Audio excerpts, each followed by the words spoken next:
Monseñor Jesús González de Zárate, presidente de la Conferencia Episcopal Venezolana, aseguró que hay una deriva autocrática en la política venezolana, lo cual ha convertido el tema en una de las principales preocupaciones de los ciudadanos, especialmente tras la juramentación del pasado 10 de enero. El 10 de enero Venezuela pasó de ser una autocracia hegemónica a una autocracia cerrada, con todas las consecuencias que ella lleva consigo en el ámbito de la legalidad, el reconocimiento internacional y el modo de relación institucional con el mismo. La Conferencia Episcopal Venezolana indicó además que continuará evaluando de cerca las condiciones políticas y especialmente las oportunidades para nuevos diálogos en el país.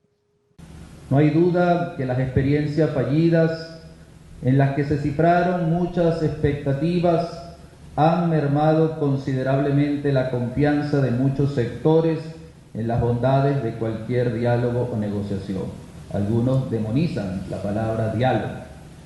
Sin embargo, para nosotros, iluminados por el magisterio del Papa Francisco, estamos llamados a hacer una profundización en lo que hoy significaría este camino para la política nacional. Desde la Conferencia Episcopal Venezolana criticaron la persecución a la disidencia y pidieron la liberación de los presos políticos. La SED debe seguir insistiendo en la plena libertad de los privados de los encarcelados y en las justas condiciones de todos los que están en las cárceles venezolanas. La aprobación por parte de la Asamblea Nacional de la Ley de Fiscalización de las ONG, de la Ley Orgánica para la Defensa del Exequivo, de la llamada Ley contra el Fascismo, Neofascismo y expresiones similares, la Ley Libertador Simón Bolívar, muestran claros visos de querer avanzar en esta política de censura y represión. Durante la Asamblea Ordinaria Plenaria, que durará 4 días, la Conferencia Episcopal Venezolana abordará temas políticos y sociales, a la vez que elegirá a sus nuevas autoridades para el periodo 2025-2028. La Sala de Apelaciones desestimó el recurso por mayoría con el voto en disidencia de la jueza Luz del Carmen Ibáñez Carranza, lo que ratifica la permanencia de Khan en la investigación sobre presuntos crímenes de lesa humanidad en Venezuela. La petición fue presentada en noviembre de 2024 y argumentaba un presunto conflicto de intereses debido a la relación de Khan con Venkateswari Alajendra, abogada defensora de Nicolás Maduro en este proceso. La Fundación Arcadia, con sede en Washington, D.C., había impulsado la recusación alegando que dicha relación compromete la imparcialidad del fiscal y pone en riesgo la integridad del proceso judicial, además de afectar la credibilidad de la CPI.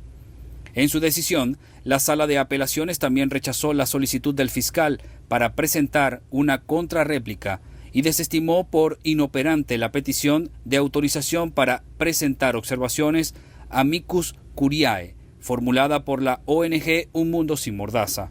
Además, negó la moción urgente para abordar irregularidades procesales y la solicitud para abordar fallas procesales y supervisión ética por parte de la Secretaría de la CPI en el contexto de la situación de Venezuela. En el mes de febrero se cumplen 6 meses desde que fueron injustamente detenidos. Cada día que pasa, observamos que se deteriora más su estado de salud física y mental. La mayoría de nuestros seres queridos presentan síntomas de depresión, bajo de peso y sufren importantes malestares estomacales, debido a la deficiencia de la alimentación que reciben en ese lugar de reclusión, así como la mala calidad de agua que consumen. Recientemente varios de ellos han presentado síntomas de dengue con fuertes dolores en el cuerpo y fiebre. Nos preocupa que debido a la debilidad que caracteriza su actual condición de salud, no tengan la fuerza suficiente para soportar cualquier virus o enfermedad que les pueda aquejar dentro del penal.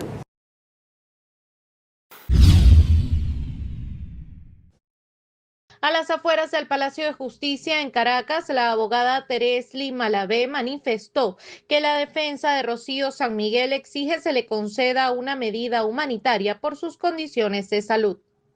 Debería darse la oportunidad de que tanto el doctor Juan Luis González como yo seamos juramentados como defensa de manera definitiva de Rocío San Miguel y Alejandro González en esa causa. En segundo lugar, y es la que más esperamos, que le den su medida humanitaria a Rocío para que pueda ser operada definitivamente como le corresponde. Rocío tuvo una fractura en el hombro, una fractura que como tiene 6 meses se solidificó y le ha causado inamovilidad del brazo porque afecta directamente a los tendones la fractura. Ella tiene que ser operada ni siquiera por un traumatólogo, sino por un especialista en hombro. Y eso solo, el éxito de esa operación es el postoperatorio. ¿Cómo pudiera cubrirse ese postoperatorio? En familia. El éxito de la operación sería el postoperatorio. En el SEBIN obviamente no hay las condiciones, no existen las condiciones. Malavé aseveró que hasta el momento, tras un año de su detención, aún no se tiene conocimiento de los delitos que enfrenta San Miguel. Se dé el inicio del juicio y por fin nos enteremos por qué está presa Rocío y Alejandro González. Nosotros no sabemos, pero ella tampoco. Rocío tiene defensa pública, que no ha ido a verla ni la primera vez, que dice que tiene que pedir autorización. Aparentemente todo esto que les digo es información que nos llega en el mismo tribunal, que le dieron la autorización de ir, pero no la dejaron ingresar en el SEBIN. La defensa también denunció que la activista, quien posee nacionalidad española, no ha podido recibir visitas consulares, por lo que pidieron la intermediación del gobierno de España en el caso. Por el gobierno de España sí esperamos que las cosas se impulsen y que tenga, porque ellos sí tienen los contactos y pudiera ser efectivo, que si la solicitud se planteara de manera directa de gobierno a gobierno, se le pudiera dar la medida humanitaria a Rocío. Es preciso recordar que Rocío San Miguel fue detenida el 9 de febrero de 2024 en el Aeropuerto Internacional de Maiquetía, cuando se disponía a viajar en compañía de su hija. Esposas, hermanas, amigos y familiares de los presos políticos detenidos en el contexto postelectoral se fueron hasta la sede de la Oficina del Defensor del Pueblo para alzar su voz de protesta pacífica y exigir poder ver a sus seres queridos.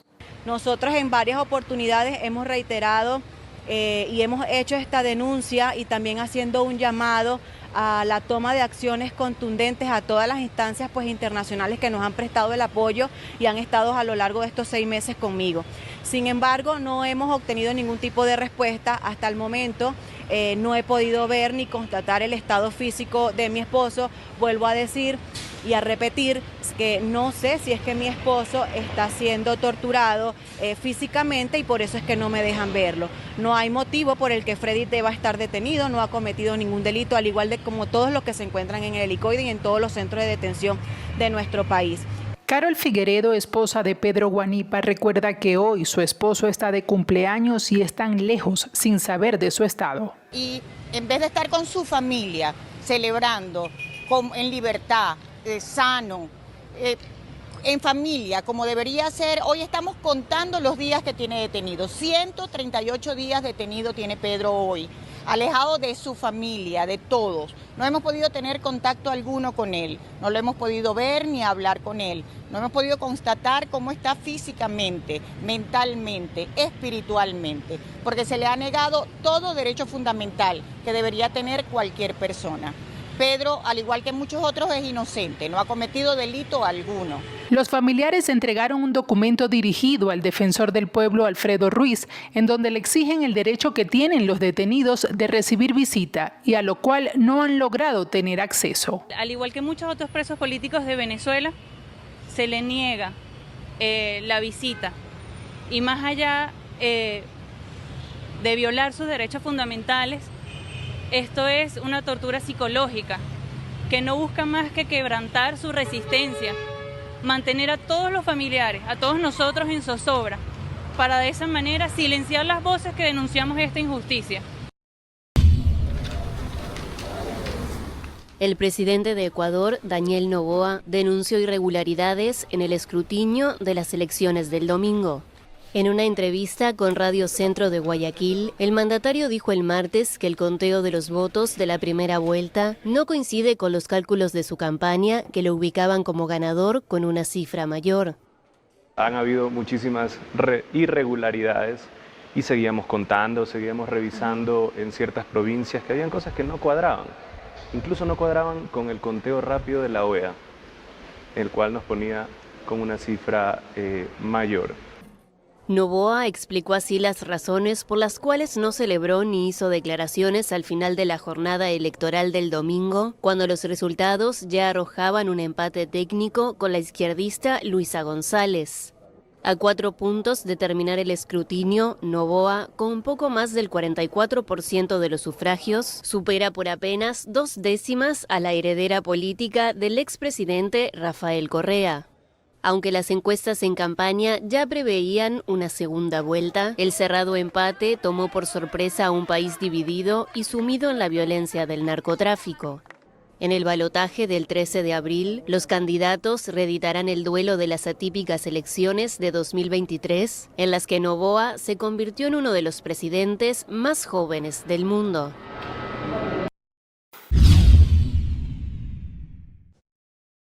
A través de sus redes sociales, Trump reveló que en la llamada de este miércoles discutió con Putin sobre la cooperación entre sus países y la posibilidad de reducir el conflicto.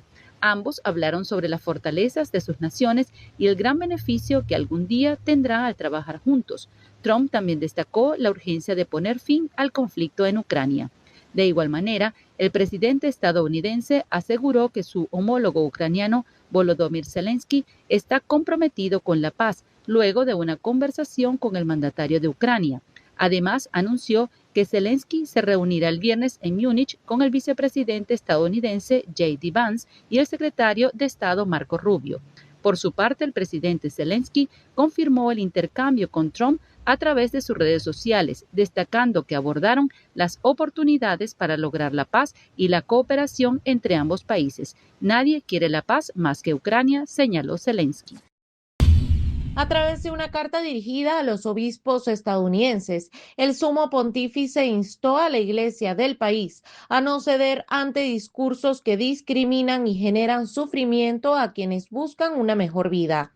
En la misiva, el Papa enfatizó que muchas personas han abandonado sus países debido a pobreza extrema, inseguridad, explotación, persecución o el grave deterioro del medio ambiente, por lo que su expulsión resulta una medida que afecta gravemente sus derechos.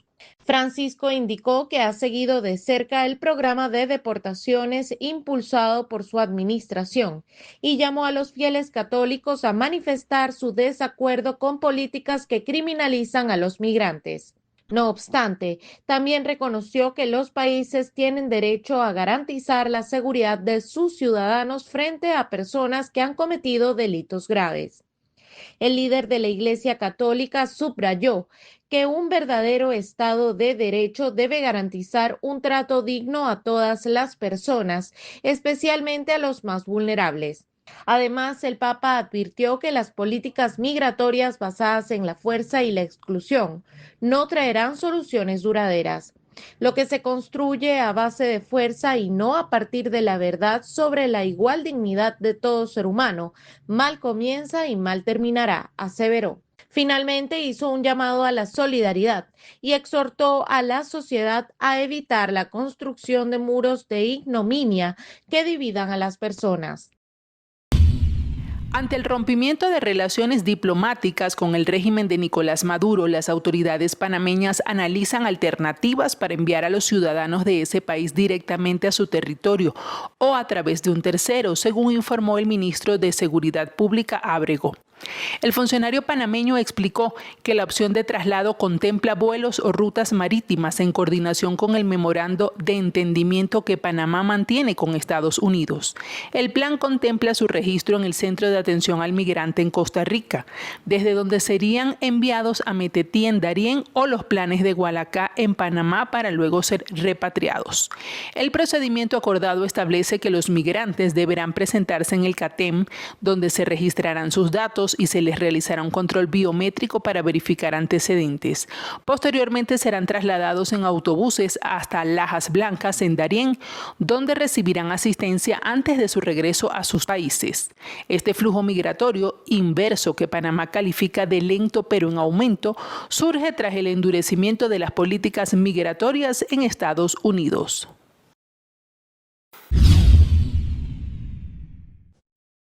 Se trata de Manuel Antonio Barrios Cortés, de 35 años, conocido en el bajo mundo como alias El Negro. Su captura se realizó en pleno centro de Bucaramanga.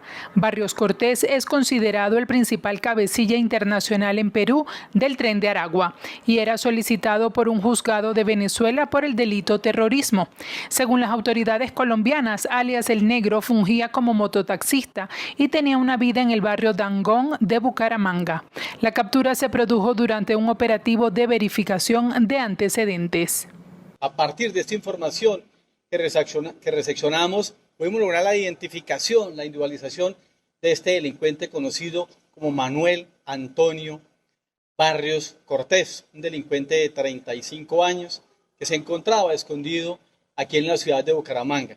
Hay que resaltar que estas estructuras criminales como los del sur, como los de San Rafa, como Claverianos, buscan a estos delincuentes para que cometan acciones ilícitas como lo reseñábamos anteriormente, como son homicidios selectivos, extorsiones o hurto calificado en la modalidad de raponazo. Este delincuente estaba residiendo en el sector sur de la ciudad de Bucaramanga, hacia el barrio Dangón, sector del Cristal, y hacia allí nosotros también, con la información importante que nos brindan los ciudadanos, hemos podido adelantar varias diligencias de allanamiento y registro y materializar esta captura tan importante para la convivencia y la seguridad ciudadana. Continuamos en esos compromisos, trabajando de manera conjunta con la Dirección Seccional de Fiscalías del Departamento de Santander y seguir capturando a estos delincuentes. En la vigencia 2025 hemos logrado la captura de más de 153 ciudadanos extranjeros. El top 5 de esos delincuentes que se capturan, el top número 1, se capturan por el delito de hurto calificado y agravado. Alias El Negro quedó a disposición de Migración Colombia. En rueda de prensa, Diosdado Cabello informó sobre el desmantelamiento de lo que calificó como otra operación terrorista con la que se pretendía atentar contra la seguridad de Venezuela desde el fuerte de Santa Elena de Guairén en el estado Bolívar. El funcionario indicó que existen varios detenidos que habrían participado en la operación Aurora, entre ellos el primer sargento Damián Alexander Rojas Díaz, y que tendrían vínculos con María Corina Machado. Cabello indicó que los detenidos en este supuesto plan terrorista tenían como objetivo generar condiciones para la negociación de la salida de Nicolás Maduro del poder, además de planear el secuestro del expresidente del Tribunal Supremo de Justicia, Michael Moreno. Aseguró además que Jair Bolsonaro, expresidente de Brasil, estuvo involucrado en la llamada Operación Aurora. ¿Por qué hablar de Aurora? Porque ahí es donde comienza todo. Esta es la persona que es detenido, Damián Alexander Rojas Díaz, es el primer detenido, alias Guay, o el seudónimo que él tenía dentro de su grupo. Porque nosotros venimos haciéndole seguimiento a una serie de declaraciones de voceros de este grupo terrorista que tienen presencia en los medios digitales, en las redes. Nosotros siempre hemos insistido también que detrás de toda esta operación ha estado activa la participación de gobiernos extranjeros. Ahí fíjense que este señor dice que fue extraído de la selva por un helicóptero del ejército brasileño. Brasil sabía lo que había ocurrido en Venezuela. Y el ejército brasileño se los lleva de la selva y los lleva a un sitio de otra ciudad, ahí los tienen 20 días y luego los liberan. Le dicen, no, se tienen que ir de Brasil. Mentira, es lo que él dice, nunca se fueron. El gobierno de Bolsonaro actuó operativamente en esa acción terrorista contra fuertes militares de Venezuela. A las puertas del Ministerio Público, Valeria Somasa, hermana del dirigente político Luis Somasa, narró los momentos que vivió durante su detención la tarde de este miércoles 12 de febrero. Me encuentro con 5 hombres vestidos completamente de negro, no tenían ningún tipo de identificación de seguridad del cuerpo del Estado. La camioneta que estaban utilizando era una camioneta civil, pero sabemos que es una camioneta que usan los funcionarios del gobierno. Incluso violentaron también el portón de la casa de al lado para poder entrar, hasta que lograron entrar. Se lo llevan y duraron 2 horas adentro otras personas que llegaron, incluso una persona que estaba vestida de rojo. No sé qué estaban haciendo adentro, pero ya mi hermano se lo habían llevado. Entonces, ¿qué hacían esas 2 personas en su casa? ¿No? Primero, no sé dónde está, no sé de su vida, temo por su vida, temo también por las torturas que le puedan hacer, que pueda afectar su vida, y necesito y exijo que me digan en dónde está Luis Somasa. Asimismo, exigió a las autoridades conocer el paradero de su familiar y las condiciones en las que se encuentra. Mi hermano no es un delincuente, mi hermano simplemente es un luchador que quiere un cambio por Venezuela, quiere un cambio de gobierno, quiere un cambio de país, y sencillamente se quedó porque no tenía nada que temer. Entonces, por pensar diferente, lo han secuestrado. Entonces, no sé dónde está. Necesito saber en dónde está mi hermano, dónde está Luis Somasa. Quiero respuesta.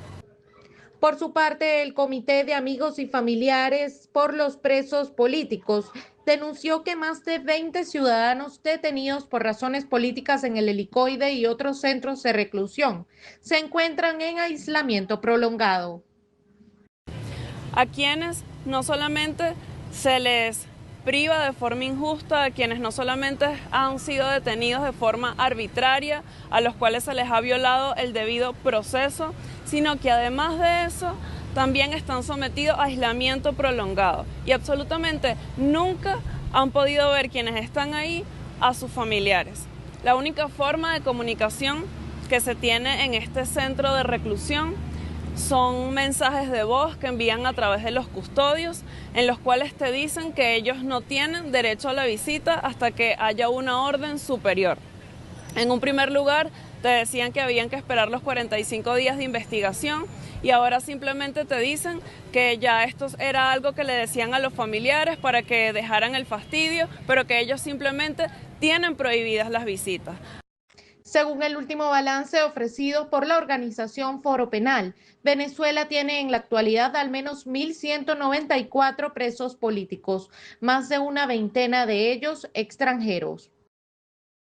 A través de un programa de cooperación con el gobierno de Estados Unidos pedido por ellos, solicitados por ellos, ayer llegó en un vuelo de la Fuerza Aérea de los Estados Unidos al aeropuerto de Howard, un vuelo con 119 personas de las nacionalidades más diversas del mundo. Esos vienen de Estados Unidos haciendo puente con Panamá. Esto lo organiza y paga la Organización Internacional de Migración, no el gobierno de la República de Panamá. Se alojan temporalmente en un hotel de la localidad y de ahí se mueven a una especie de albergue que tenemos en San Vicente, en Darién, y esperamos poder sacarlos de ahí lo antes posible a través de vuelos de los Estados Unidos. Este es un aporte más que hace Panamá en el tema migratorio con el concurso de la ONG internacional que controla estos temas.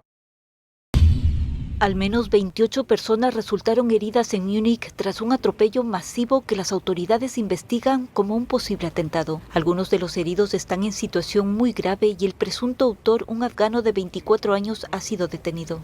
El suceso se produce a 10 días de las elecciones del próximo día 23, mientras la inmigración marca el debate político.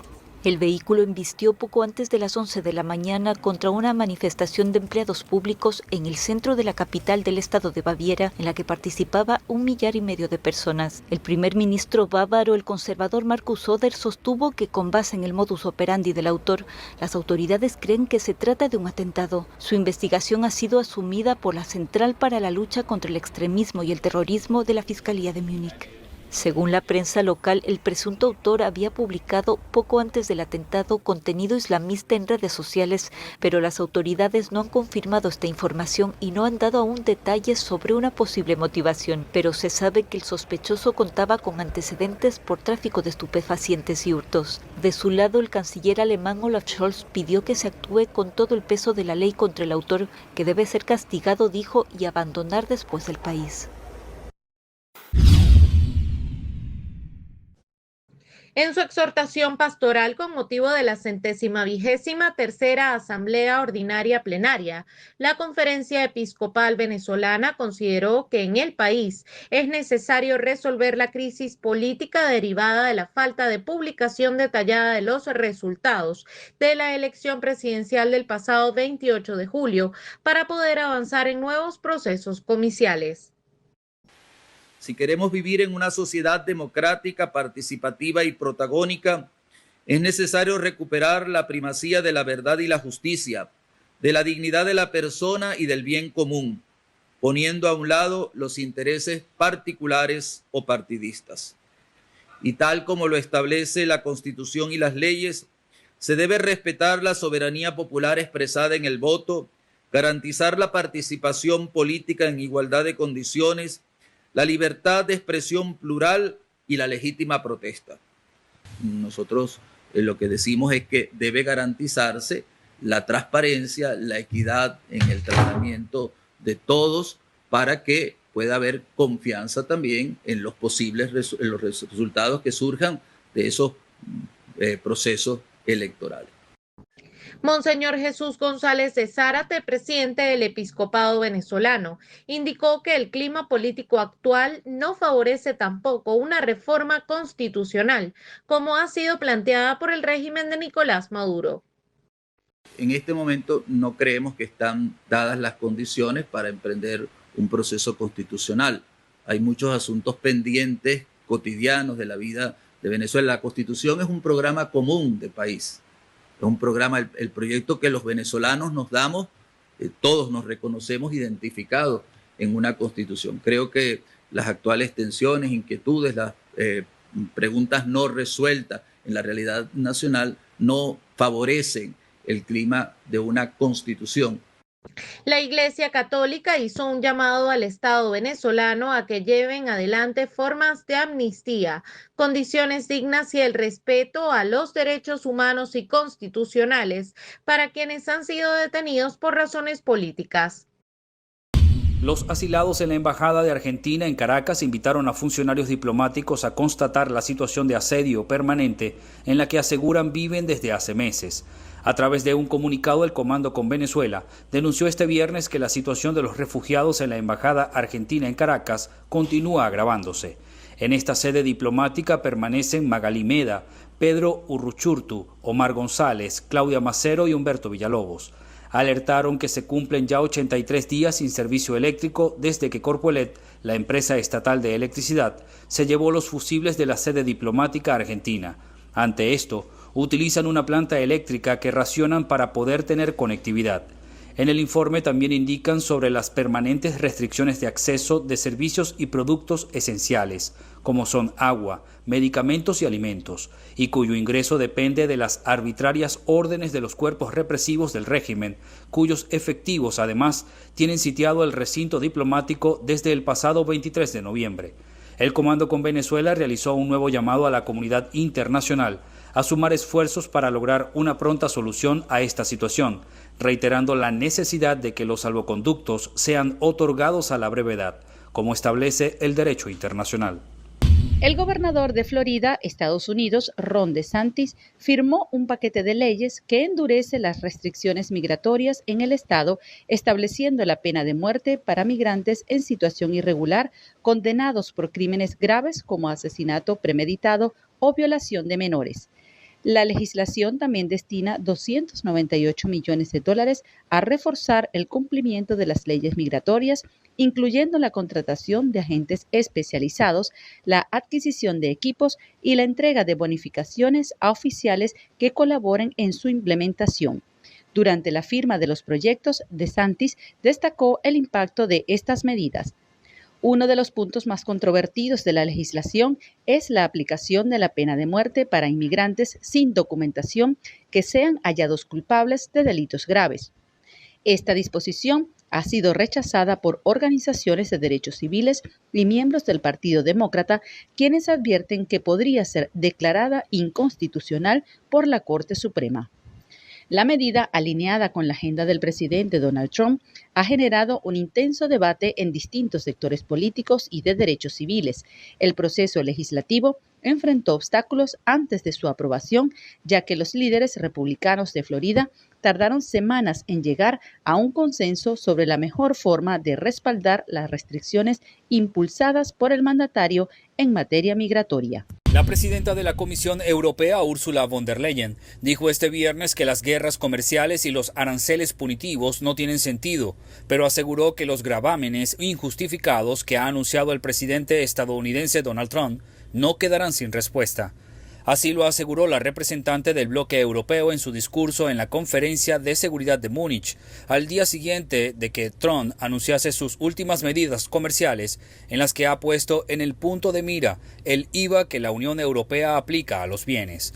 La representante de la Comisión Europea señaló que los aranceles actúan como un impuesto que aumenta la inflación y apuntó que inevitablemente los más afectados son los trabajadores, las empresas y las clases medias a ambos lados del Atlántico.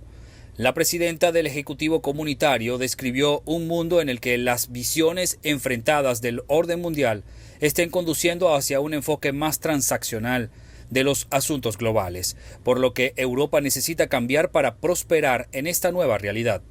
Von der Leyen afirmó que una Europa fuerte trabaja junto a Estados Unidos para disuadir las amenazas que tienen en común como socios. El pasado lunes, Donald Trump anunció la imposición de aranceles del 25% a las importaciones de acero y aluminio, una medida que impactará a la Unión Europea.